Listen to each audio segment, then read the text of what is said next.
special guest, Mr. Ed Parco. We're going to jump a little bit into his background, what he does, but about what he's into and what he's doing today. Ed, where part of the country are you from today? We speaking from today? I'm in actually Northern California.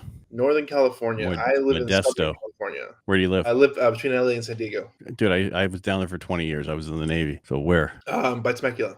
Okay. Now somebody calls me. Crazy. How it always works. Just put on do not disturb and they still will call. I know. That's what I like about Apple. You turn off the computer, but that's not what I'm using in the studio. It's in my other studio. So yeah. So you originally in the military. What branch of the military were you in? Yeah, I was in the Navy. In the Navy. Okay, that's awesome. And how long were you in the Navy? 5 years, 5 months, and 14 days. But who was counting? I think you were. When I was done. So I joined the Navy because you kind of want my background. I joined the Navy to get out of Northern California. I ended up in Turlock in high school, and I wanted to get out of the valley because there was nothing going on. So I thought I'd join the Navy, see the world. I got to see San Diego, and I was stationed down there my whole time at Camp Pendleton, which is outside of Oceanside. And then I went to Texas for a specialty school, and then back to Camp Pendleton. So pretty much my whole existence was at Camp Pendleton at the hospital there, which was good for me because I was a Navy guy on a Marine Corps base. And so I tell people it's like MASH, and exactly how it was. People don't really know your rank. They don't know anything. They don't mess with you. When you're on a Navy base, it's a totally different world. And while I was in, I got my bachelor's, and then I finished my master's while I was in, and then got out and decided I want to get into the business world. And I've been owning different things, and now I own a mortgage company I've been in the mortgage industry, I should say, for the past 20 some years, 25, 26 years. I really enjoy helping people get into homes and building personal wealth through home ownership. That's awesome, man. Yeah. I kind of want to jump into your military career. So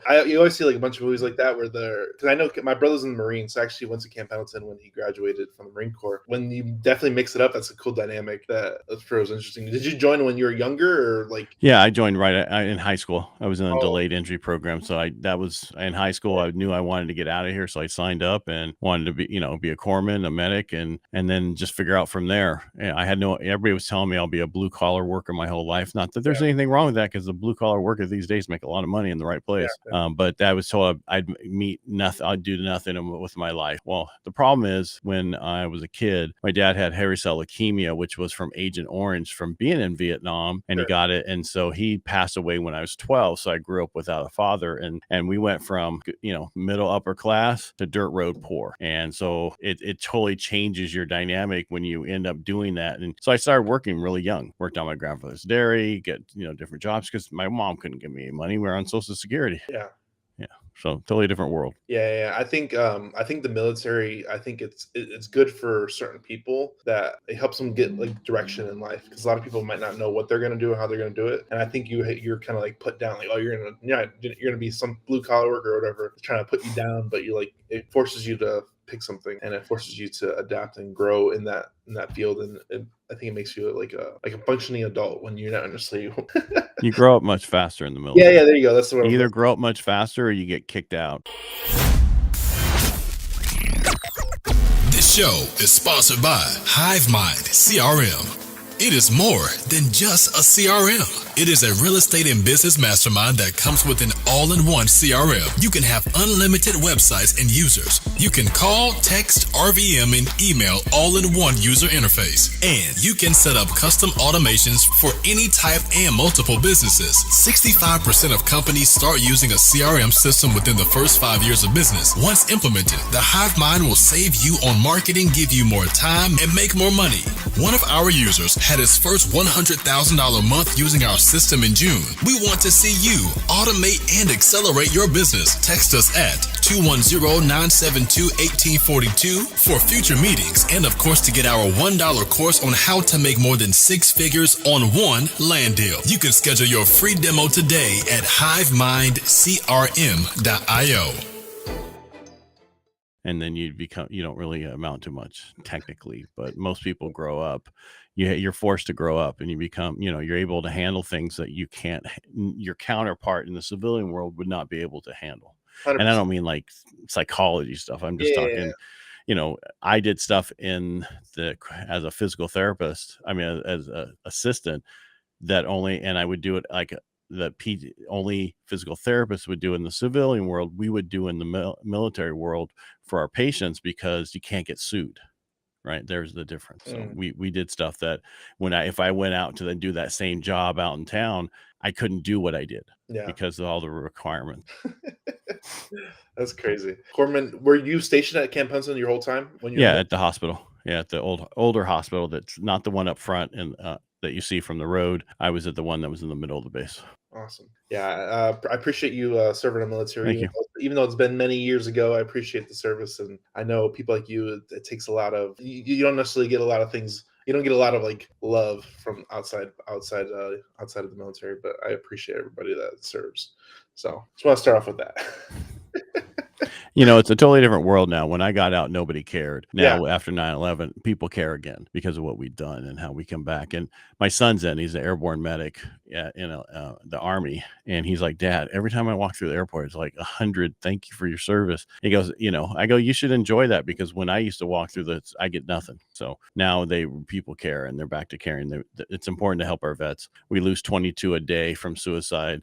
And so it's really important to reach out to them and help them out. 100%, 100%. So your son's a medic as well. That's Yeah. crazy. Yeah, How old is he? my wife's a nurse at Kaiser. My daughter's a nurse and director of a place. My other daughter is still trying to figure out what she's going to do. How many kids do you have?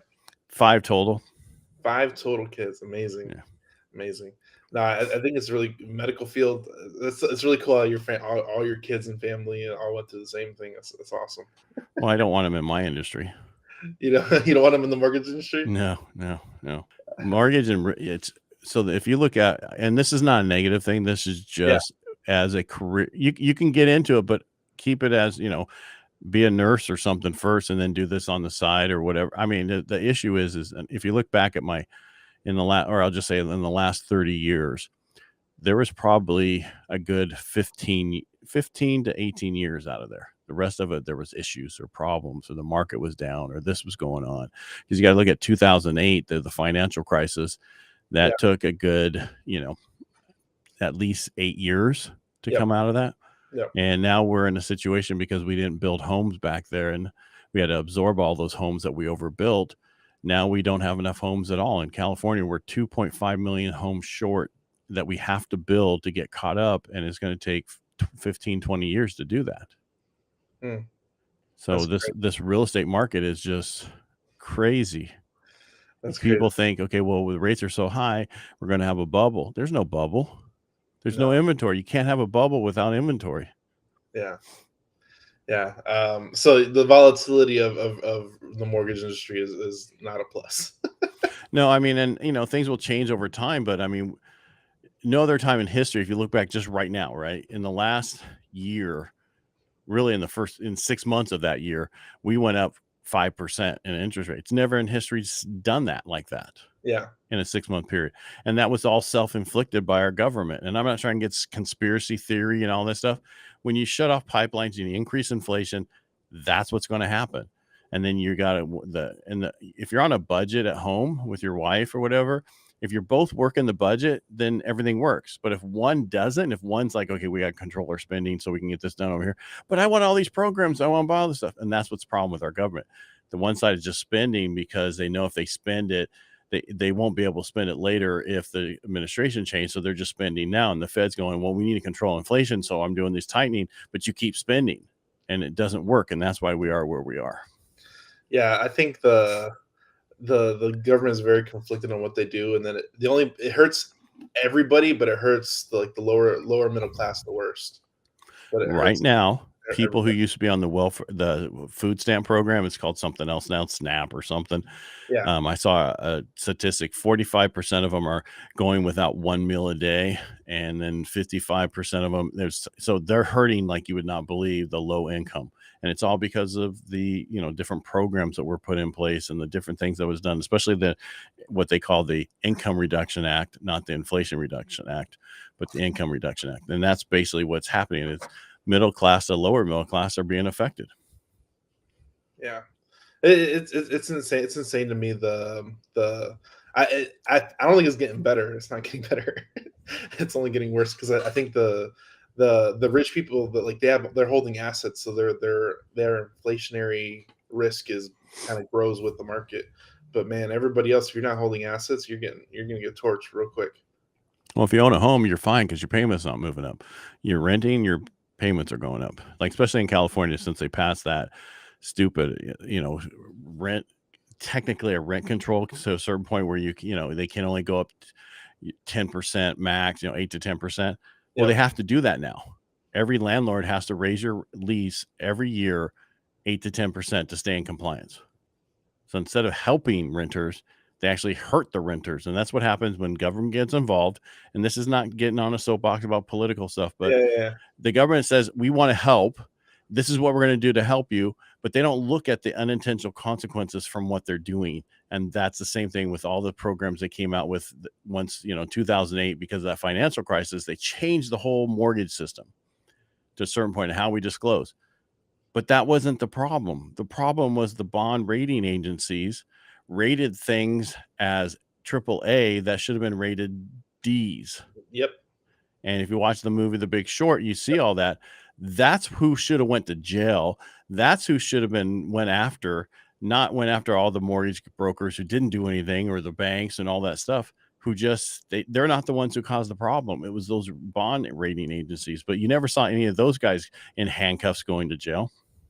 No, I think when I watched The Big Short, it seemed like everybody played the game. Everybody played the game, and they might have not known it was happening 100%, but everybody was just playing their role because it's such a big industry that not anybody controls besides the government as a whole.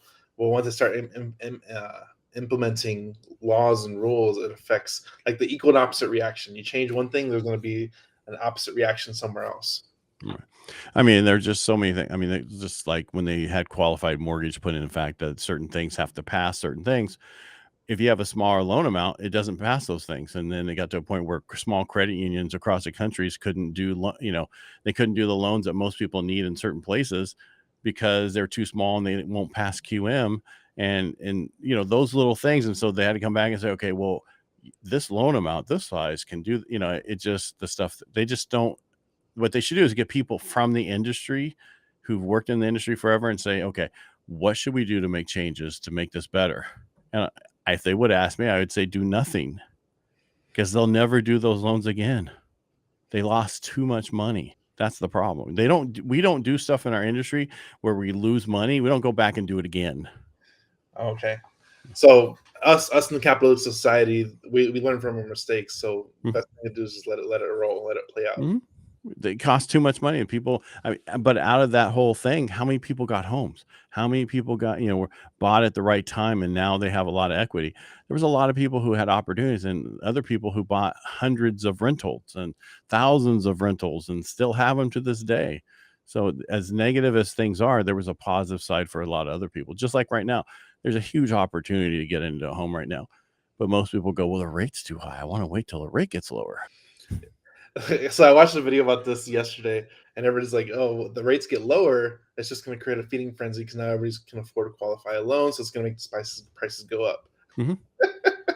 Well, here's what this is. So, prime example: there was an open house the other day, Friday, Saturday. 22 couples went through. They talked to them. They all go, "We're going to wait until rates get better."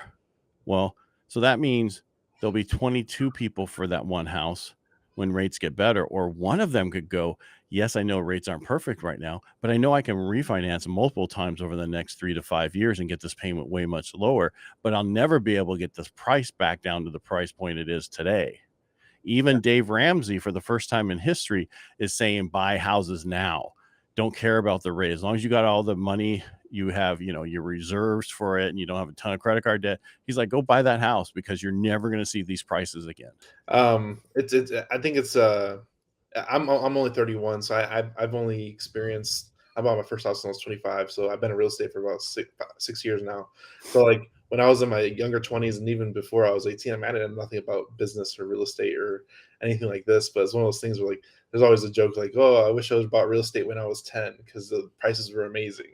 But it's one of those things where like you don't know what you don't know. And a lot of people that are as an adult want to buy a home. They don't understand this process of real estate and how it ebbs and flows in the marketplace and what's going to happen if rates go down. Like they don't understand this. I think definitely providing information out there, like, hey, if the rates go down, instead of 20 people fighting for the house, there might be 40. Well, I explain it like this. You ever seen the Tour de France? Yes. You see what you have, that one cyclist guy who's out in front and he's kicking ass, and then you have then you have about 4 people behind him trying to catch him, and then Yep. you have that peloton of hundreds and hundreds of riders. That's the difference. That guy out in front is today's rates.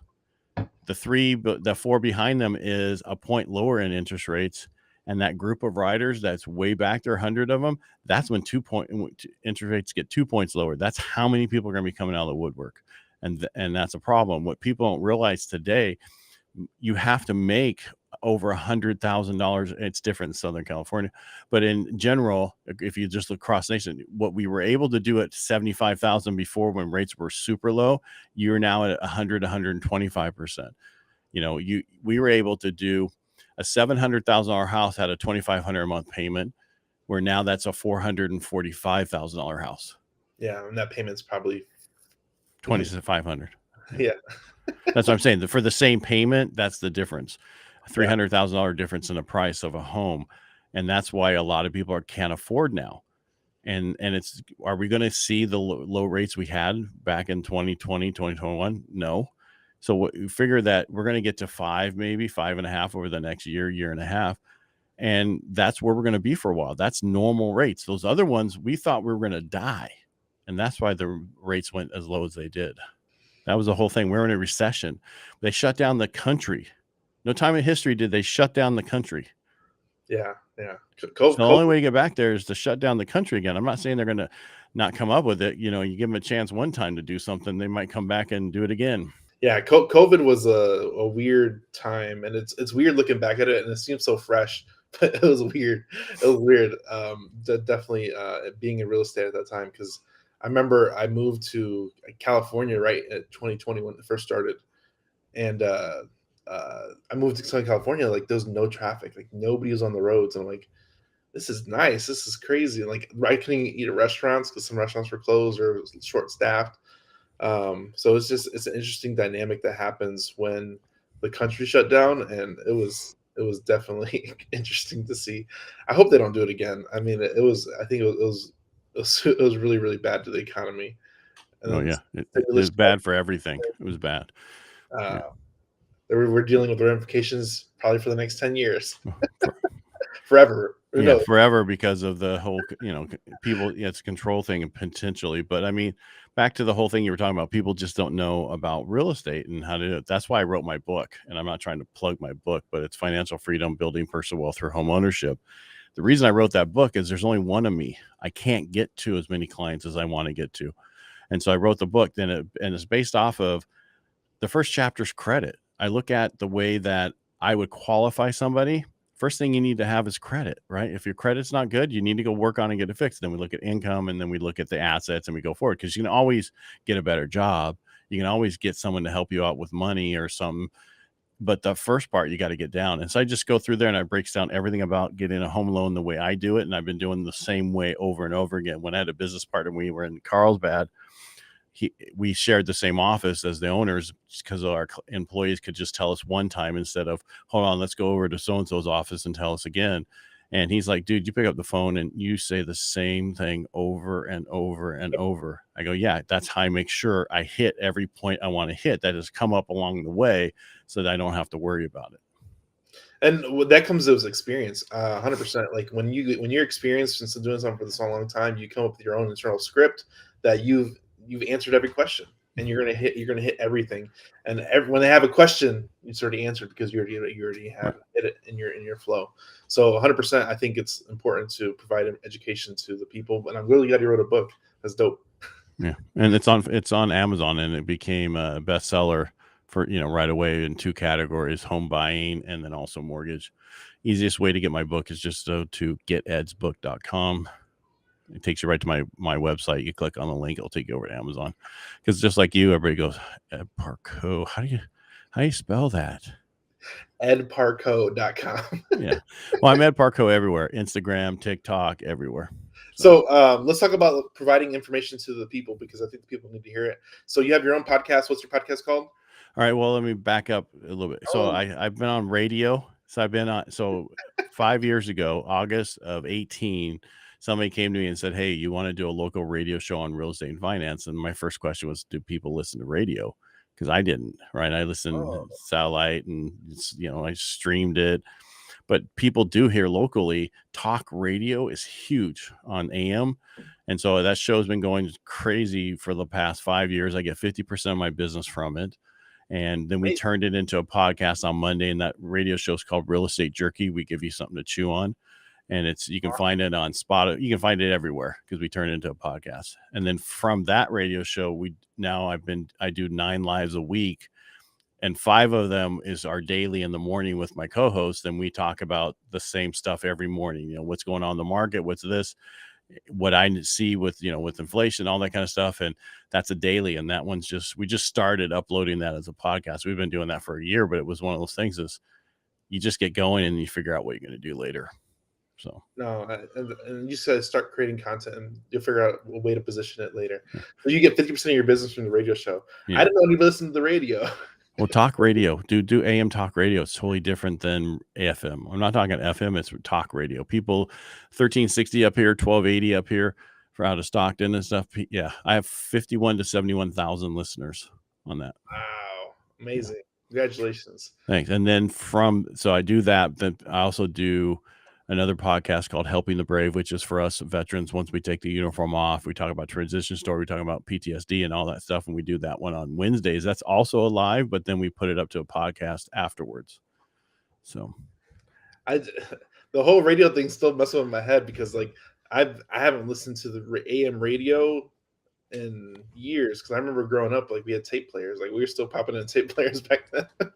Well, that's why I took it from radio and put it on as a podcast. Yeah. So I could hit more people, and it did pretty well. And then now I'm just the technology has changed, and with the new stuff that I can do, I can cut up my shows. I can do certain things in 15 minutes that would normally take somebody else 3 to 4 hours for every episode we do because of different types of technology that's come out, AI that's come out. It's in the last 30 days that's changed, because I also do another podcast called Inner Edison, which is your greatest accomplishments come from your greatest defeats, which is all about failure and what you learn from it. And I talk to entrepreneurs and about their failures and what they learn from it and move on. And that's been doing pretty well. And I've been doing that for a little over 2 years. I took a break for about 5 months because I lost my focus, meaning that I couldn't get people to talk about their failures. They wanted to talk about all the other stuff. And so now I tell them, you can't come on unless you talk about this. And if you come on and you just like skate around it, it won't air. There you go. I think 100% being upfront with the topic and your underlying motivation of even the podcast itself, because a lot of people, I think failure is what molds you into it molds your future and like what you potentially could be. And a lot of people are like, I don't know, I'm not afraid of my failures. It's one of those things that it helped produce me and put me to the place I am right now. So well, and it doesn't have to be a huge failure for, each person's failure is what's for them, right? What define it for you. So, I mean, I had one guy who had an offer for his company for 50 million. And then 2 weeks later, 7 of his top people quit and left and stole all his stuff, and he lost 30 million. So there's a little, yeah. And so, I mean, there's been other stories like I had Brian Smith on from UGG. And he talked about his story, how he lost his company during his 15 years of building that and had to get it back. And I've had a lot of people on talk about those issues, but then, it just depends. That's what I want to focus on that show. Then I also created a new one, which is called Aces 53, which is when I was in college down there, my instructor said, remember 4 aces and a joker. So it's a sales podcast, and an aces stand for what you bring to the table. So acronym: attitude, commitment, enthusiasm, smile. That's what you bring to the table when you're in sales, right? With what we do. I'm a mortgage person, but I'm still a salesperson. You're a real estate person, you're still a salesperson. Yep. That joker is that unique ability that you have that nobody else has, or something you've learned. For me, when I sold by the phone, it was my voice. I had no idea I had a deep voice until I had headphones put on. Right. And so that was mine at the time. Now it's, and that it works now for what I do. So that Aces 53, that's a live Tuesdays and Thursdays at 10 a.m. Pacific here, in our area. And then it's with a friend of mine, Brian Galke, who has subtle skills, and he can tell you everything about you by your features on your face, and you'll be shocked with what he can tell you. Yeah. I think everybody has unique ability, and I think once you find it and hone into it, Mhm. monetize it. Yeah, whatever it is. Whatever. But I like that show because I want to get back in sales. So I run into a lot of agents younger ones, your age, who don't know how to sell, don't know the basics, have not listened to Zig Ziglar, have not listened to the old. You need to go back to the old, and then you'll find out. If you go to the old, and you'll find out all the people today who are saying, "Hey, this is what you do." It's what the old people said. Well, I mean, it's the same thing with music. Yeah, exactly. Every sampling the old music. Yeah, it's the same thing. Yeah, but I mean, but most people think, and this is not Nick and Grant Cardone or all the other ones. They all have this, learned it from somebody else, and then they keep teaching it. Alex Hormozy had a thing a couple weekends ago, and he had a huge thing in his book, and I listened to all his stuff, and it's like, okay, he did a Feel Felt Found on air, and he's like, oh. I go, dude, you're doing a Feel Felt Found. He goes, I'm sorry, I did a Feel Felt Found. That's a closed kind of thing. I know how you feel. I felt the same way. This is what I found out. And so it's the old stuff, and some of that stuff we don't use these days because people know about it. People know and don't want to be sold that way. I think it's funny because like good salesmen, they can recognize sales techniques when they're being sold to. The best salesmen are the best when you don't understand you're being sold. Right. And it's crazy because they might use like a variation of different sales techniques combined to sell you, but you don't feel like you're being sold. Well, the best sales technique is education, is educating the client. Yeah. Yep. Educate them why they should buy, and not have what we call commission breath, which is you got to have that sell. You haven't had a sell in so long, you got to get that one closed. I don't care where you are in life. I don't care if you just started in real estate, started in a mortgage, whatever it is. You got to act like you've been here forever. Mm-hmm. And when someone asks you how long you've been in the business, you say it seems like forever. That's there you go. That's such a good one because we tell our students all the time is like don't be a desperate buyer or a desperate seller. Don't be desperate at all. Like they can smell the desperation on you. Like if you need that sale to make lunch, don't make it seem like it. Right. Well, and that's what a lot of people get into this, and people ask how long you've been doing this, and they go 3 weeks. Right? They're afraid. It's like just do the statement I said. They don't go any further and ask any more than that. You answered their question. Yeah. Let them figure it out in their head what that number is.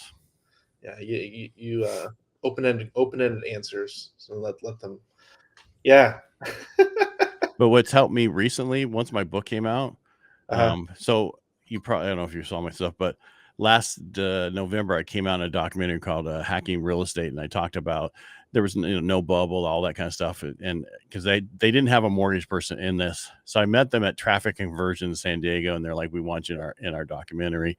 Sure. And so I talked to them, and I was the only mortgage guy in there, and everybody else was how they figured out how to do real estate, and what they did. They're a little hack in it. I didn't like the hacking part of it because they had a different name before, which I liked, and then all of a sudden everything's a hack now, so it had to have that name.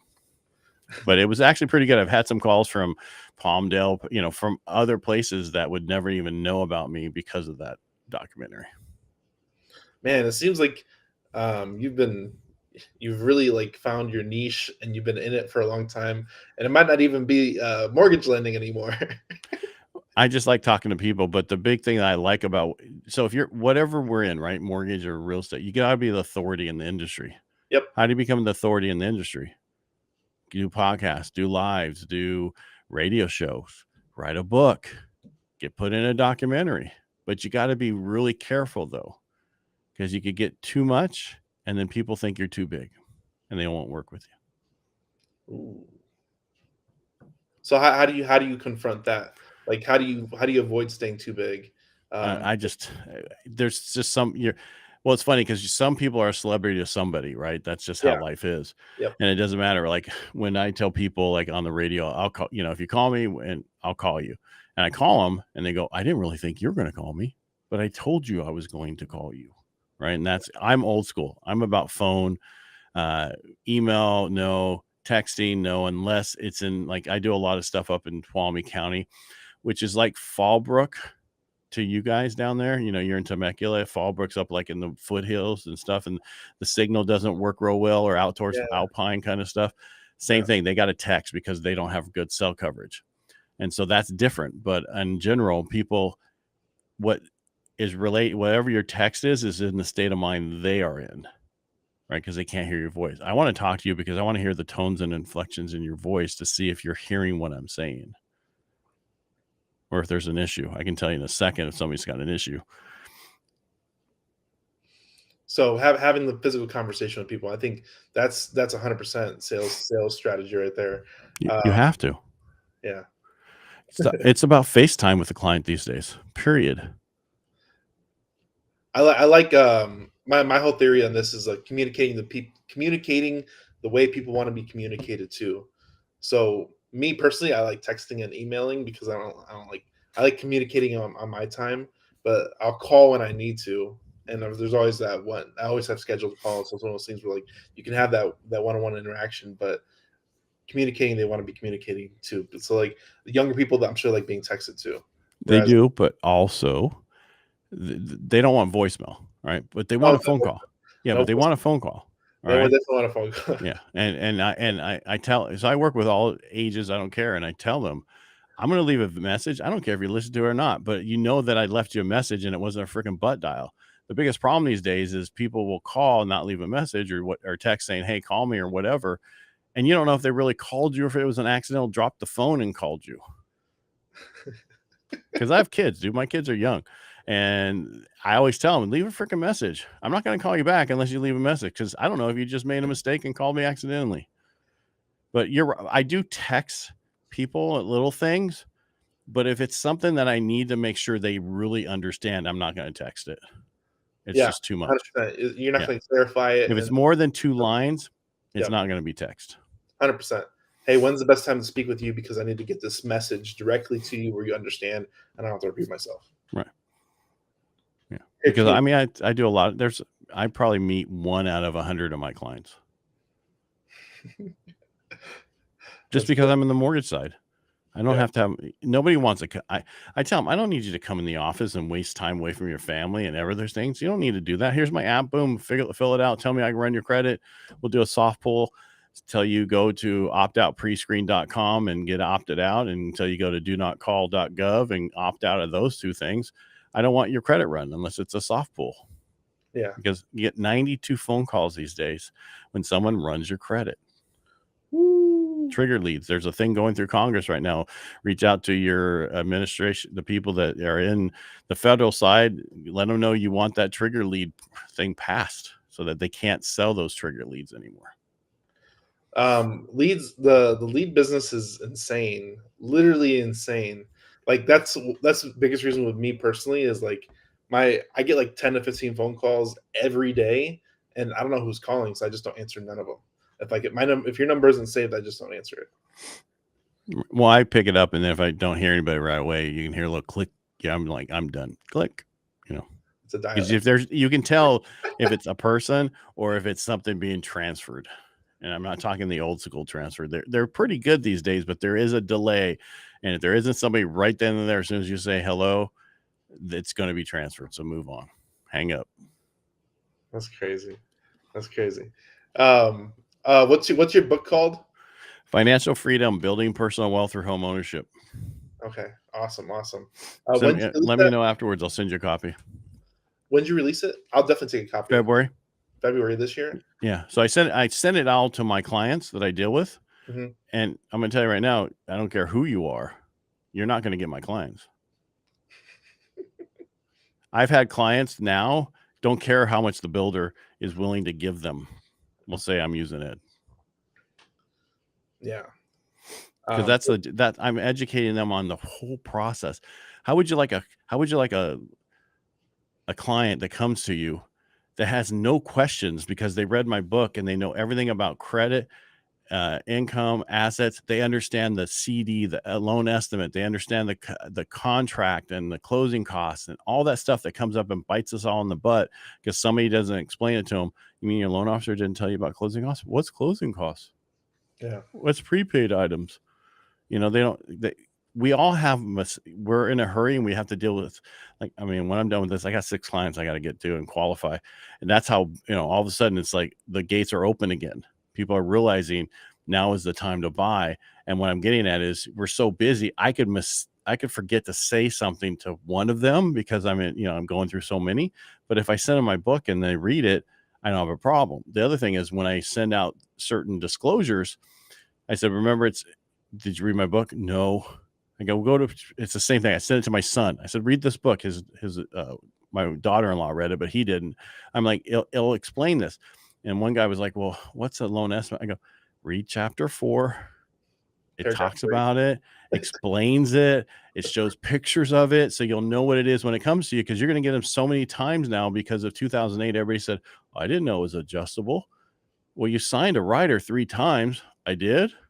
Mm-hmm. Now you sign loan estimates every time anything happens on the file. Right. So yeah, you could be signing a loan estimate 7 times, depending on how many times things change on the file. So you can't say I never saw it. CD, you probably 3 of them.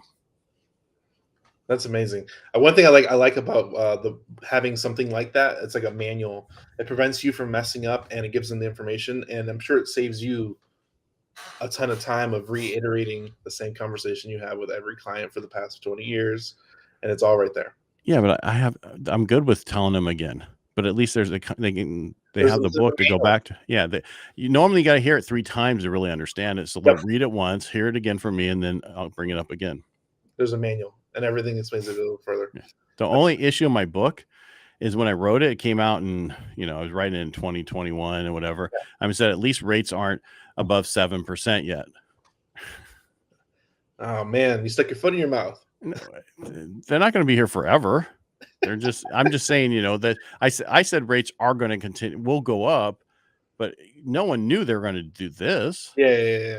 You had to, and I'm not going to fix it, but I also have a VA version coming out because I'm a vet. So I have a veterans edition that's just coming out for veterans. Amazing. What is a quote that is yours or somebody else's that you resonate with? Well, my favorite quote is from Zig Ziglar. It says, treat your significant other like a racehorse and never have a nag. Never heard that one before. That's good. That's an excellent one. Yeah, he actually says wife or whatever, but in these days, that's why he said significant other. So, you can modernize it just like everybody else. Yeah, well, and it just means treat the person that you love amazing, and they'll always, treat you back the same way. So, yeah. There's so many quotes because I love Zig Ziglar and all the different things. But another one. I know you got another one. You got one in your back pocket. No, that one's the best one right now. Okay. Yeah, I'll leave it at that. Okay. Amazing. Thanks for coming on. One more time, where can people find you? Where can people find your podcast? And where can people find your book? All right, you can just go to edparco.com, and it has all my podcasts on there. You can find me, Ed Parco, everywhere that's on social media. I'm everywhere under Ed Parco. My book, you can get it at getedsbook.com. That's getedsbook.com. That takes you right to my website page with my book. You click on it, it'll take you over to Amazon. And you can purchase it over there on Amazon. Boom. Thanks for coming on. I really appreciate you giving up your time, and I really appreciate you providing education to the masses, because it's very, very important. Not a lot of people do it, and you as a creator contribute to the American people, and I really appreciate that. So I say thank you to you, and hopefully our listeners go check out his book and go check out his podcast, and hopefully somebody here learns and doesn't fall into another trap out there that is set out there that based off of not knowing. Yeah, it's important to have education and understand the process. You need to understand it, because once you understand it, it's easy. There you go. We'll see you next time. Stay tuned. Go like, share, subscribe. We'll see you next time. Thanks, guys. Thanks for watching this YouTube video. We hope you found value. Please like, subscribe, and hit the bell to watch more videos just like this one.